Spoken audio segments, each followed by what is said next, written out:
Ladies and gentlemen, boys and girls, welcome into a very special edition of Sporting 160 EN. I'm joined here with Sam, and we have a very special guest with us, Con Murphy. He covers Liga NOS, all things Portuguese Premier Liga, on FreeSports in the UK. So he agreed to join us and give us 30 minutes of his time. So we're very grateful for that. And yeah, Con, how are you doing? Thank you for joining us. It's my pleasure. I'm delighted. Before we started, we were talking about commentary and stuff, and get nervous and that. To be honest with you, I love football. I've kind of really grown to love Portuguese football, especially. Obviously, it's something that you guys are passionate about, and as the years pass by, I can feel myself really embracing Portuguese football. I'm actually based in Ireland, and when Irish teams are playing in Europe, we always want the teams to do well, even our kind of the rival to the team you might follow, because you want the league to do well. And I kind of have the same feeling about Portuguese football at the moment now, when Porto, Benfica, Sporting are involved in European competition. I want them to do well, so yeah, I've really embraced it. That's awesome to hear. Yeah, so Con, for our listeners that aren't too familiar with you, or I know some of our listeners are UK based. I'd say it's a pretty even split between European based and North America based listeners. So just I guess explain a little bit about your path as your career path, and how you ended up calling Portuguese football. Yeah, what happened was I was working for RTE in Ireland, which would be the equivalent of, say, the BBC in England, the state broadcaster, and I worked in radio and TV, mainly as a presenter, not as a commentator. And then a few years ago, I took a kind of a decision. It was a strange, maybe it was my midlife crisis, but a couple of my friends sadly died, and a couple got quite sick. And at the time I was thinking, am I going to, spend my entire working life in this place, or will I just, jump off the cliff and hope that my parachute works? And so I decided to leave and go freelance and just, travel a bit and stuff. And I realized at the time that just as I left, the financial crash was happening, and work for freelance broadcasters was quite limited, especially where I am in Ireland. So I was fortunate in a way that I was asked to start doing football commentaries and athletic commentaries, and I've been working for FreeSports and Premier in the UK for a few years now, and so it's like a new lease of life for me. You can see that I have grey hair, so I'm fairly old, and it's like a new element of my career that suddenly opened up for me, and I'm finding myself doing commentary on all sorts of great occasions, and I'm absolutely loving it.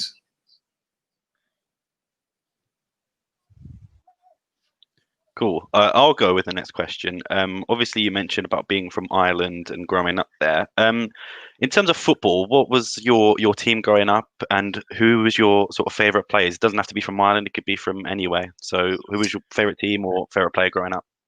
Yeah, my team, which I don't know if everybody will have heard of them, but my team was an Irish team, Shamrock Rovers, who also played in European competition. They'd be kind of Ireland's most successful team, and they'd be in Europe most seasons. Don't get too far most years, but as a kid, I supported them, which was kind of unusual because the league here is quite small, and most kids here would still follow either Manchester United or Liverpool or whatever team is successful in England at the time. So I was kind of a bit of an outlier from that point of view. I did have a bit of a liking for Tottenham in the kind of 1970s, around when Ozzy Ardiles was playing for them, and Ricky Villa, Glenn Hoddle. There were a couple of Northern Irish guy, Jerry Armstrong, played for them for a while.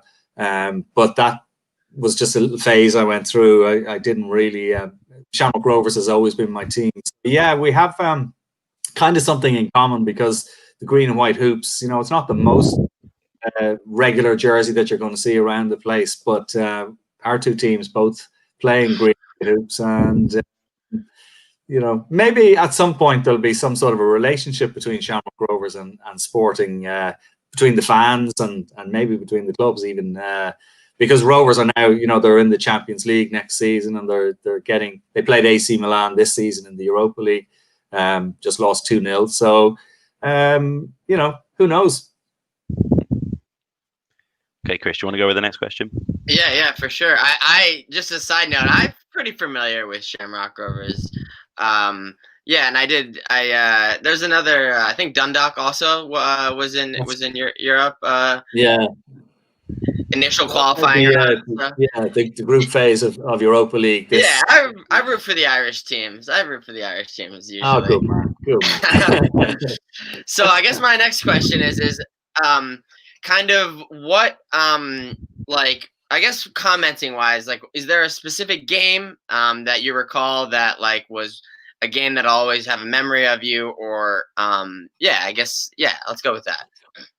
I think of the Portuguese games that I've done. There was a game a couple of seasons ago when Porto were playing Benfica, and it was almost like a league decider, and Hector Herrera scored a late winner for Porto, which was a great goal. I think if memory serves me, it was like a shot from outside the box, top corner, great goal, 90th minute or 89th minute or something. And I remember the atmosphere at that game was incredible, and that's one that sticks out for sure.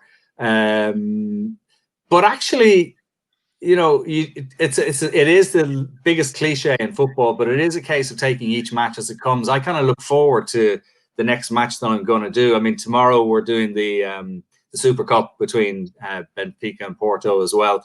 And I seem to be mentioning Benfica and Porto a lot, which on a sporting pod is not great. But one thing I will say is I have been super impressed with Sporting this season, and I know we'll probably talk about it a bit more later on under Ruben Amorim and the job he's doing, but just the bright talent that they have coming through. I get very excited when I see young kids like Nuno Mendes coming through. Quaresma, although he hasn't featured this season, I think he has the potential to be a really good player, and Thiago Tomas as well. So I love seeing young players like that coming through, and telling my friends when they go on and play for Liverpool or whatever, that I saw them first playing for Sporting. I don't know if that's a frustration for you guys, by the way, that you have a situation where there's always a chance that your best players are going to be snapped up by a Barcelona or a Liverpool or a Manchester United, Bruno Fernandes and so on. If that's something that's pisses you off. No. So it's a bit of both, really, because obviously you like to see your players do well, because that also helps the national team, and it also helps. So like with Bruno Fernandes, people say, okay, Sporting a reliable place to go to buy players. And sometimes, with Ricky Van Wolfswinkel a few years ago going to Norwich, and you've got a few players that sort of didn't do well, and Jean Mario to Inter Milan. It's like sometimes it puts clubs off, but it's a double-sided coin, because obviously we get the money, and we got the money for Bruno Fernandes, and we invested it in Nuno Santos and players like that. But at the same time, it's difficult, because obviously it will ruin your chances for the next few seasons. But it's always good to see when you're with your friends, like, oh, I know that guy. I've watched him for 3 years, 4 years. Even if it's for Wolves, especially at the moment, you could say that for pretty much all their players. But I'm not sure if Chris has any different feelings towards that. Yeah, I mean, it's just kind of the reality of the situation that I've come to accept. And yeah, it's always fun to, it's like, you never want to deny them the opportunity to spread their wings. And, obviously Bruno, he left at the right time, right? And it's clear that he was always destined to be great. And, it's awesome to see him shining. And honestly, I wouldn't be shocked if, maybe next season, 2 seasons, someone comes knocking like Real Madrid, with like 200 million or something like that. And it's a crazy moment like that happens. So yeah, it's good to see, to see our guys, develop and flourish on the bigger stages. And hopefully, continue growing. And then, I guess an example would be Adrian Silva left and then kind of fell out and didn't make it so much with the national team. So it's sometimes it works, sometimes it doesn't. But yeah, the national team element of it is definitely it's so true. Like the hit and miss element of it. We saw Jedson Fernandez going to Tottenham, and he hasn't really kicked a ball for Spurs hardly. I mean, there's talk from coming back to Portugal, maybe tail between his legs slightly. I know they were saying that maybe he moved too soon to Spurs, and I was a bit surprised actually when Spurs took him. Yeah. So yeah, I mean, you will have hit and misses, but I think Alex Telles will do very well at Manchester United eventually as well, though. So I guess I say we get right into the more sporting based questions now. So I guess, Con, when did you start officially covering the Portuguese league? What season? I think that is a good question. Is it 3 or 4 seasons ago? It's one of these situations where the contract became available, and I think there is an appetite for the Portuguese football, because I think people realize that at the moment it's pretty strong. Albeit some of the European performances have been a bit iffy. In general, Portuguese football, you mentioned Wolves earlier on and the impact that's been made there. Jota at Liverpool now is setting the world on fire. Bruno Fernandes, likewise.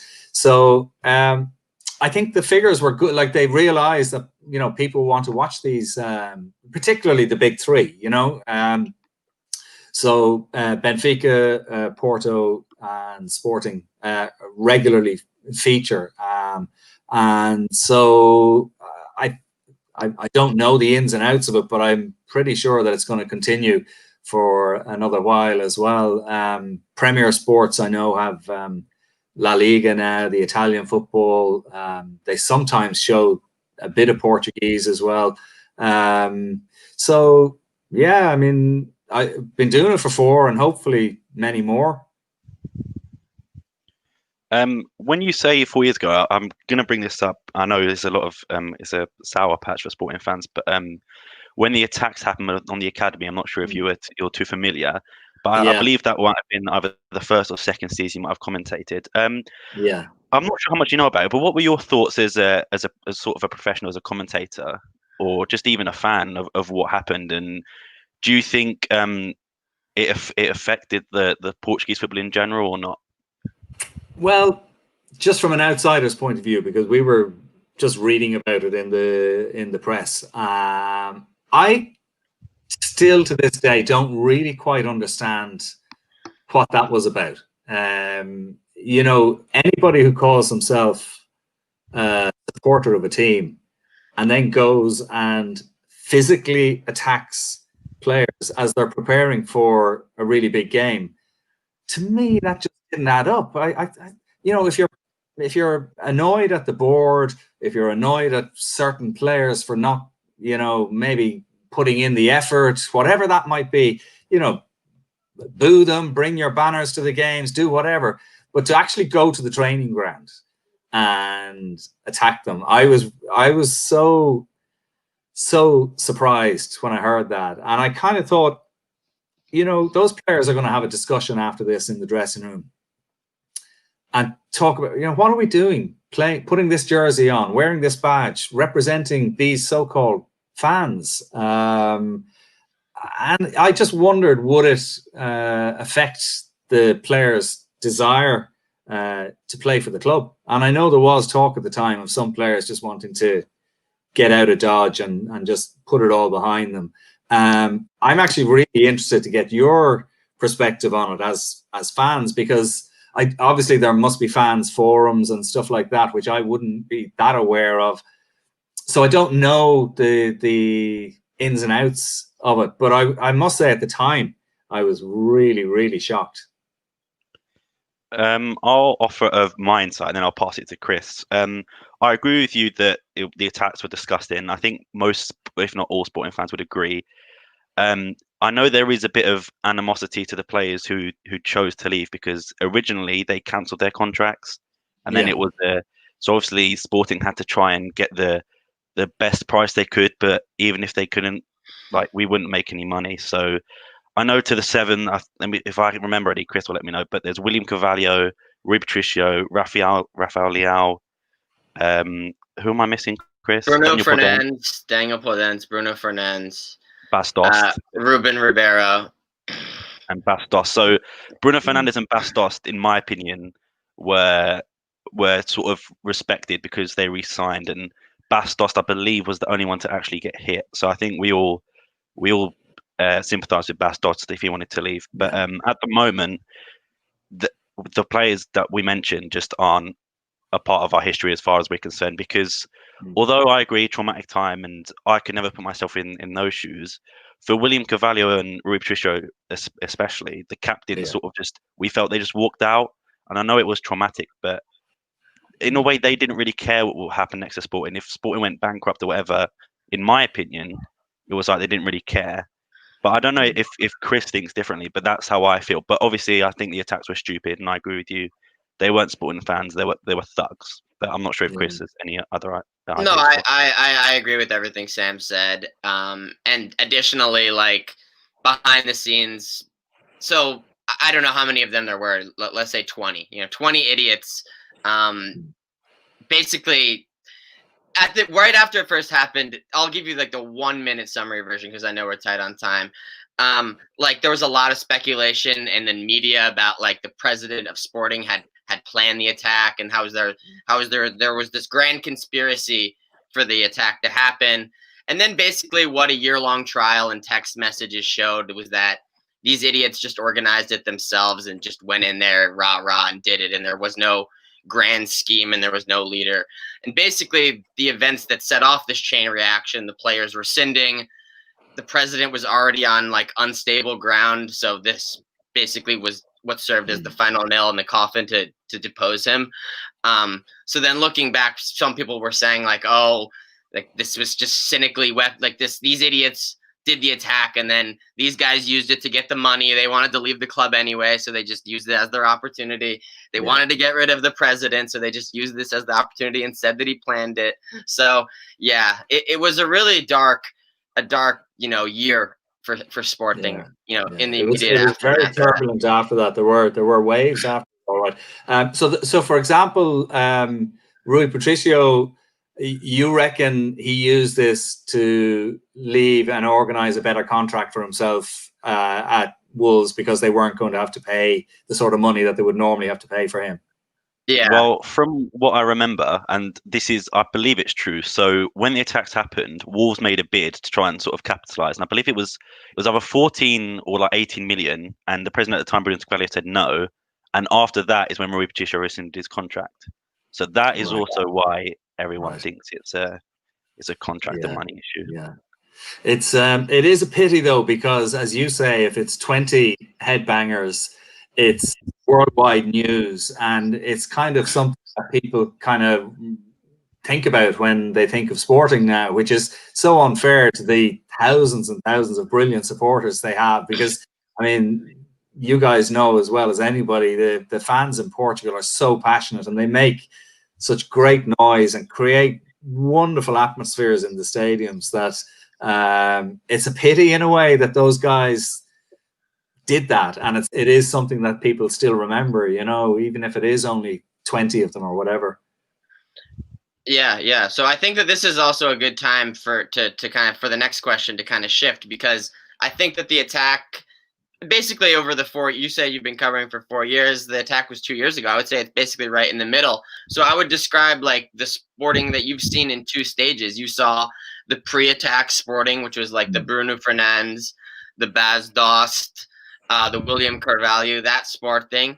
And then there was kind of like the uncertain period. There was a bad team or two in there. And then there was the reborn Sporting of this season. Yeah. So I guess in your eyes, how would you compare those teams? And like, do you like the teams of the past more, or the team of the current more?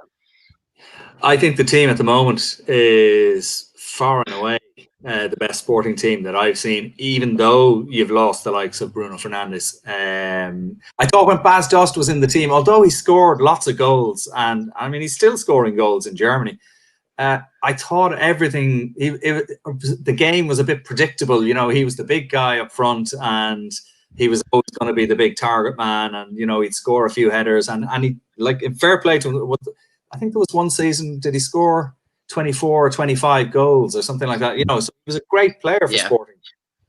But I think actually what they have now is a bit more variety. I know you're still not quite sure whether Sporar is your man or whether Thiago Tomas is. You know, you're relying on goals at the moment from Gonçalves.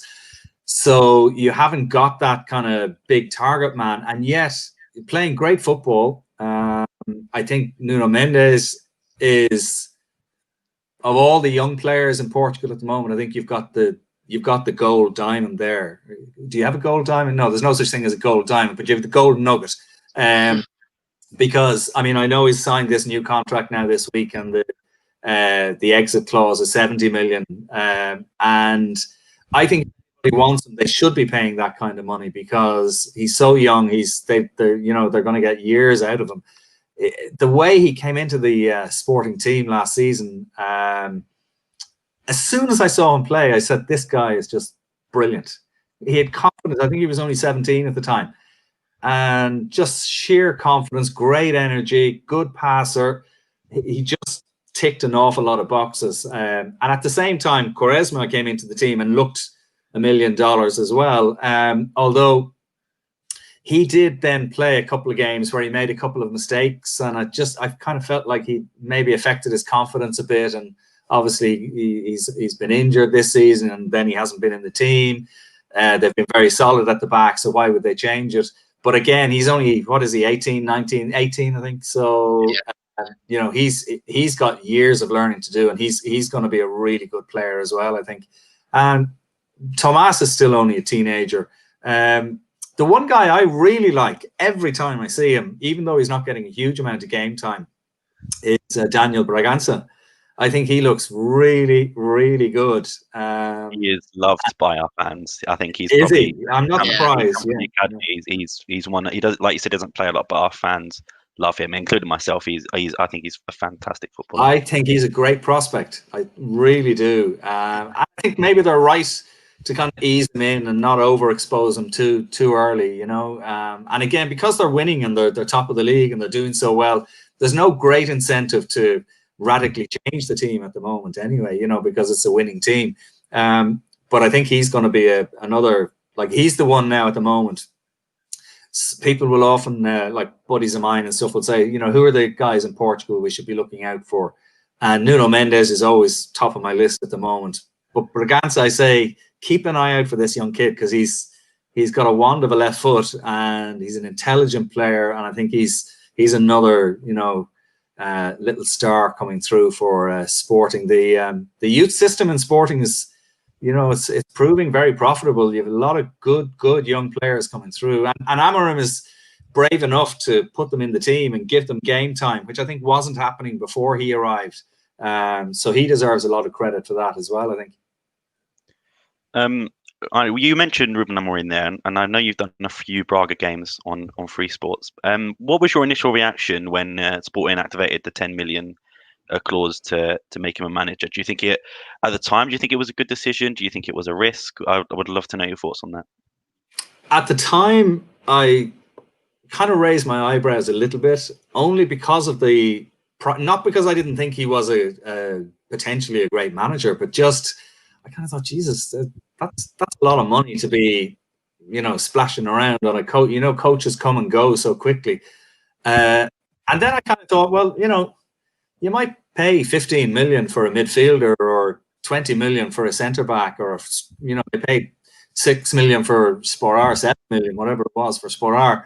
So in the overall scheme of things, maybe 10 million for the guy who's actually going to call the shots and arrange the squad and, you know, decide on the direction of this team.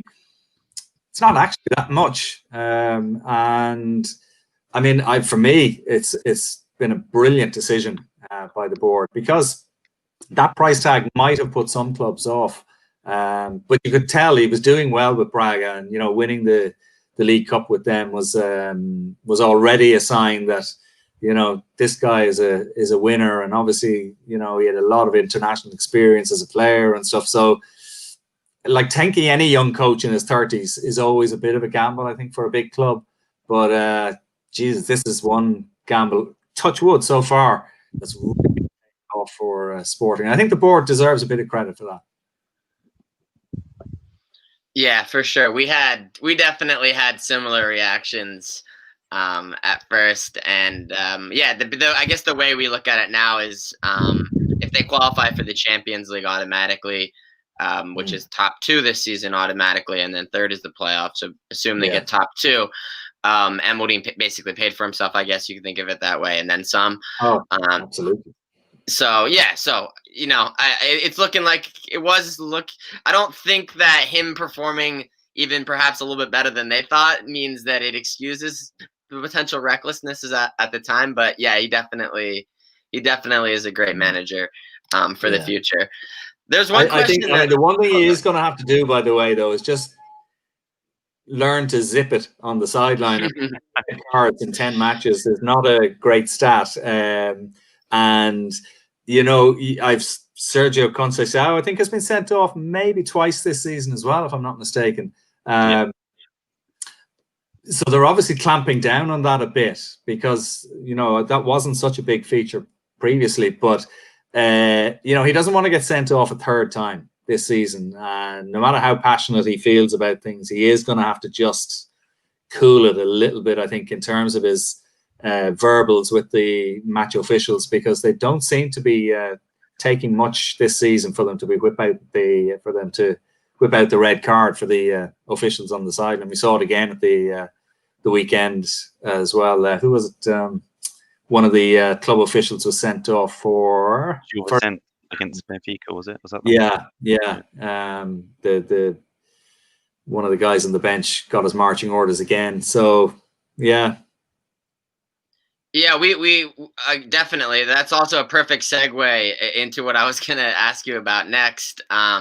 But I think that one of the things that puts Ruben Amorim more vulnerable is, I think, his classification as assistant coach, technically, since he doesn't have like the proper paperwork or whatever. He's not the official coach. I think he has less rope to say stuff than the head coach. Yeah. That's interesting that you should say that, because we had a situation here in Ireland. Dundalk were playing in the group phase of the Europa League, and their coach is an Italian who doesn't have the UEFA A license. So he is the coach, and he does, call the shots. But technically, they had to give the name of a fellow called Shane Keegan as the official coach for UEFA's purposes.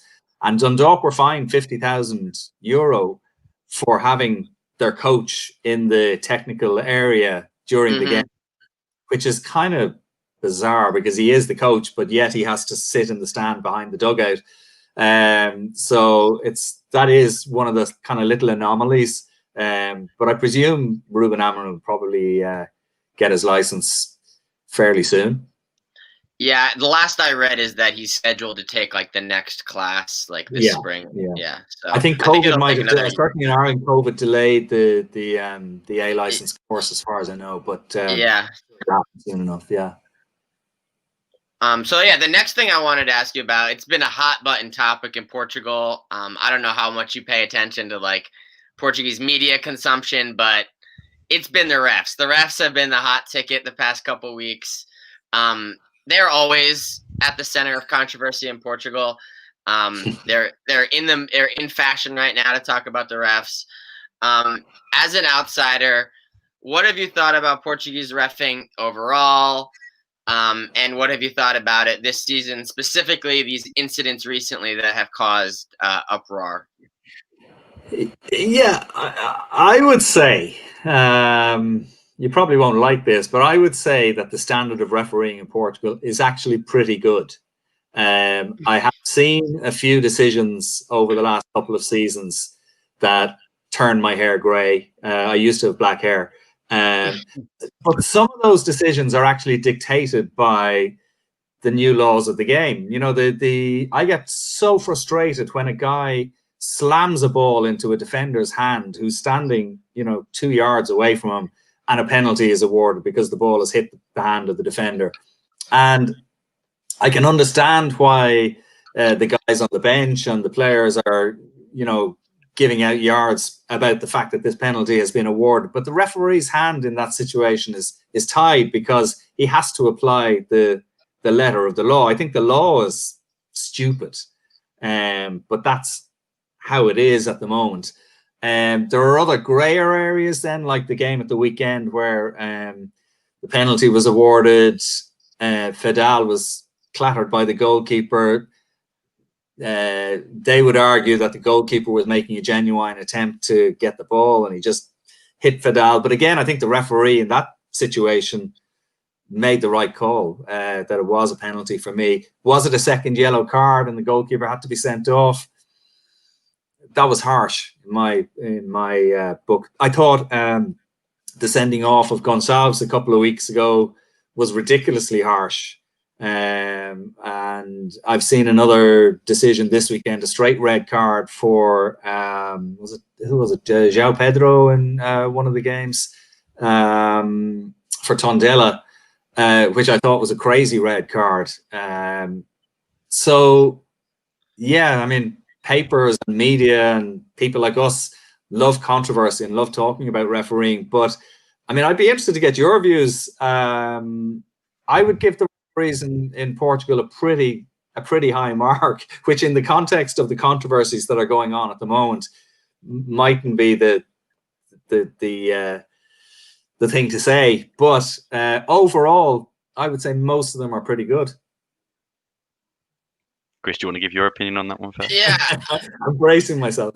Yeah, I think you make a good point, actually, that a lot of the really bad decisions are kind of prompted by the VAR. Like, a bang thing happens, the ref doesn't see anything, he gets the thing in his ear, the guy's probably like, hey, you want to go take a look at this? You might want to take a look at this, like, it's bad or whatever. And I mean, he just kind of has to trust it, right? I guess once he gets to the screen himself and then looks at it, like, he's now responsible. But it's really tough. The problem for me is like the lack of consistency. I think that standards need to be established, because like whenever something happens, right? Like, for example, the Coates goal that was disallowed last week, there's a million other, there's the Porto game last year that similar thing happened, different outcome. Benfica game from this season, similar outcome, different thing. And then you have the punch in the head from this weekend. It's like, oh, they call that, but then you go back and you can find 5-6 other examples where they're making a bunch of other. So it's that for me is where it's frustrating. And then people that are more cynical than I am will say that Sporting gets less calls and Benfica and Porto obviously get more calls. And historically, if you play that one out, I think that those people would probably be correct. But I mean, Sporting, I guess they got one really bad call last week, and they got benefit of the doubt this week. So in my eyes, I think that they kind of canceled out for right now, at least. But both very late in the game as well. Yeah. I mean, I think maybe the point you make there about the big teams getting decisions historically partly might be to do with the fact that when you've got 30 or 40,000 supporters baying at the referee for a decision, that can influence them. There's no doubt about it. Obviously, that's not a factor just at the moment. But I mean, do you think the Coates goal should have stood? I do, yeah.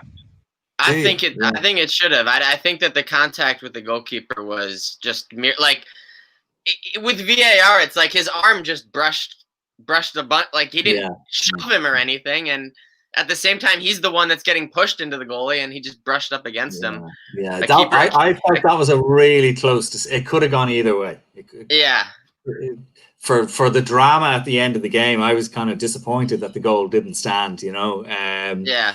just such an amazing comeback, having just conceded. But there was one replay that I kind of thought, I can kind of see why the referee is. There's one angle. There's one angle where it looks different than the others, and same with the incident this weekend. There's one angle where it looks like defending, or who is it? I forget. He just nicks the ball before he punches his head. There's one angle, so it's like, I don't know. If there's three angles that show one thing and one angle that shows another, does the three out, like, is it greater angles? Like, I don't know how you're supposed to determine.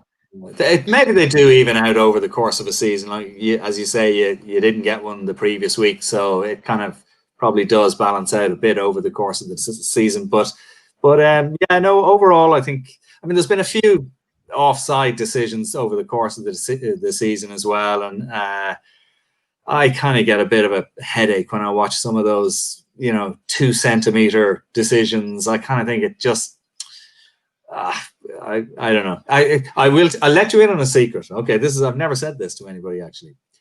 When I worked in Irish TV, obviously they had major outside broadcasts covering matches.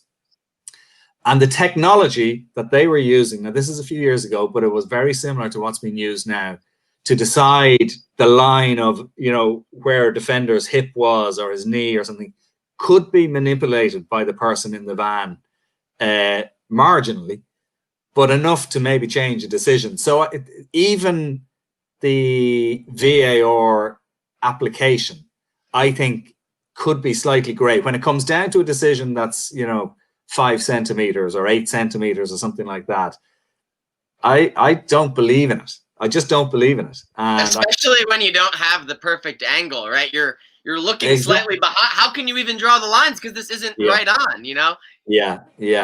You'd almost need a 3D, fully, 360 degree 3D camera. So that I hate. And I do, we've had instances where teams have scored, a last minute winner, maybe a small team playing away to Benfica, and they get a goal and it's ruled out because of a 4 centimeter offside. And that kills me, because I kind of think these guys, it's their big moment, and it's ruined by a decision like that. So I'm not a fan of VAR overall. I just don't like it. For me, I think it could be improved if we could hear the conversations between the referee and the people in the van. That's all I would want, because I just want to know what the conversation is. If there's any, like, not bias, but if the guy in the van is saying, "Oh, there's definitely a red card there, or definitely a foul, definitely this," and then how much does that influence the referees? But I think that's a really good point, actually. Yeah, and I mean, it works very well in rugby. You have absolute clarity between the guy in the van and the referee on the pitch, and that would help, I think. I also think sometimes when the guy in the VAR says to the referee, "Oh, you better go and have a look at that yourself," almost immediately there's got to be some question in the referee's mind, "Oh, there must be something wrong here if he's asking me to go and have a look." So you're almost predisposed to make the decision to rule out the goal, or whatever it might, give a red card for an elbow or whatever it might be. So I'm not a fan. I mean, we had the sending off this weekend of the centre half and Nogueira for the 2 elbows in the Benfica match, and I thought it spoiled the game.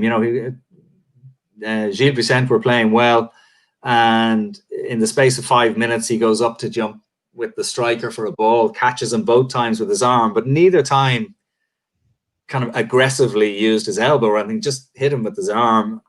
I think maybe in the second instance there, he could have just given a free kick and a warning and said, "Look, you're going to have to watch your arms." To send a guy off in the situation like that before halftime just completely altered the direction of the game. I mean, they were playing really well against Benfica and holding them. Suddenly the second half is just a cakewalk for Benfica. So, sometimes the decisions can be really annoying, but that's the referee's job, isn't it, to annoy us all? We've got one final question for you, I believe. And I can reiterate, you could be as honest as you like. We're not making you say anything. Your opinion. Who do you think wins the Liga NOS title this season? and why? And if you want me to answer first, I still think Benfica have got a little bit of an edge on us.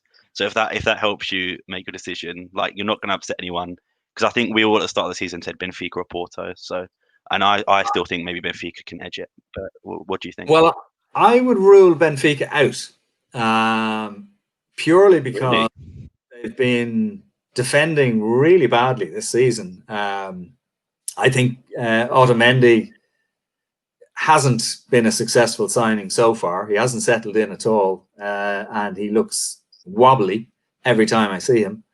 Almeida is going to be out for the rest of the season, more or less. If somebody like Bertongan were to get injured for 3 or 4 weeks, you'd have maybe Ferro coming in or Jardel. I don't think that's a good enough defense to win a league. So I'm going to rule them out. And so then it's now neck and neck horse race between Sporting and Porto. Porto, oh God, do you know what? I'd hate to be having a bet on it. I wouldn't like to be putting a bet on it because I think it's going to be really, really tight. 10 games are going to be crucial at the end of the season. I'd love Sporting to win because I think it's important for Portuguese football that it doesn't become a Porto, Benfica every single season, and Sporting have the infrastructure and now they have the squad and the manager to really challenge properly. So I see if I go for Sporting, I feel like I'd almost be putting the hex on them. I'm going to say it's going to go down to the last week of the season. It will be either Sporting or Porto. But my bold statement would be that I don't think it'll be Benfica. Yeah, I'm just looking at the comments here we're getting on the stream, and I was about to say what Lauren said in the comments, that we do have the advantage of not having European competition. Obviously, Porto into the next round of the Champions League, Benfica Europa League, and I'm not sure if any other Sporting fan agrees with me, but I hope they get all the way to the final just so their team gets hit with more and more injuries and more fatigue, and I hope they lose in the final. But do you think a lack of European football is an advantage? Because obviously there's the money there and there's the TV rights and everything. Do you think that's an advantage for Sporting, or would you disagree? No, I would completely agree with Lauren there, because I think that's been one of the benefits in the early part of the season for Sporting already. 100%. And particularly at the moment with the whole COVID situation, traveling isn't as, I know, they travel in their own planes and all that kind of stuff, but it's still, it's a hassle that is just a little bit extra difficult at the moment. And I think Benfica are probably capable of getting past Arsenal, by the way. I don't think Arsenal are playing that well at the moment. So I agree. That's quite a possibility. I think Porto up against Juve, I wish them well, but I think Juventus will probably knock them out. But I absolutely, I think the fact that you haven't been playing in Europe has been a benefit. And the other thing is, okay, you are losing out on revenue this season. But if you do go on and win the league, as you were saying, Christian, if they get into the Champions League next season, suddenly you're into the big money business there. If they can get through to the group phase, suddenly you're into serious money. So maybe it could be a blessing in disguise. I was really surprised when they got knocked out this season, particularly the manner of it. But yeah, maybe in hindsight, it mightn't be the worst thing that ever happened. Cool. Well, Con, we're a little over time. We really appreciate you coming on and giving us your insights. I don't know if Sam, you have any final thoughts? Any wrap up? Well, I'm just thankful for you for coming on. I listen to you every week, obviously being a Liga NOS and Sporting fan, and you do a great job. And that's not me saying that because you're here. I genuinely believe it. So congratulations on your success, and I hope you even more success. But Can I ask you thank one you for quick coming question on. myself before I go, because you will be able to sort something out for me, which I have asked several people, and nobody has been able to give me definitive answer on this. Jovan Cabral, do you prefer him to be called just Jovan, or Jovan Cabral, or just Cabral? Jovan. One Jovan, or for me. two, one or two are acceptable. I don't think I've ever heard anyone call him just Cabral. Cabral, yeah, okay, yeah, that's fine. I'll agree with Yeah, that. because that's one of the. Sorry, I know I'm going on now, and you're probably out of time. But one of the difficulties being Portuguese football sometimes is players' names. Like for example, when Gonçalves scored last season for Famalicão, I just called him and then I kind of reverted to calling him Pedro Gonçalves.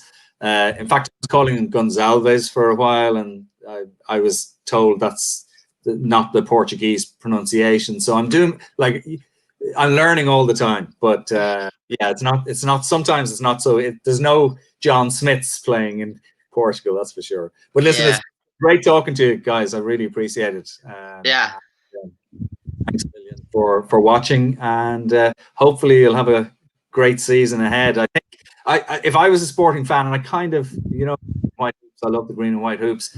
I think this is a very exciting time for Sporting at the moment now. The future's bright. You got to wear shades. Hope you're right, Con. Thanks again. Cheers, guys. Cheers.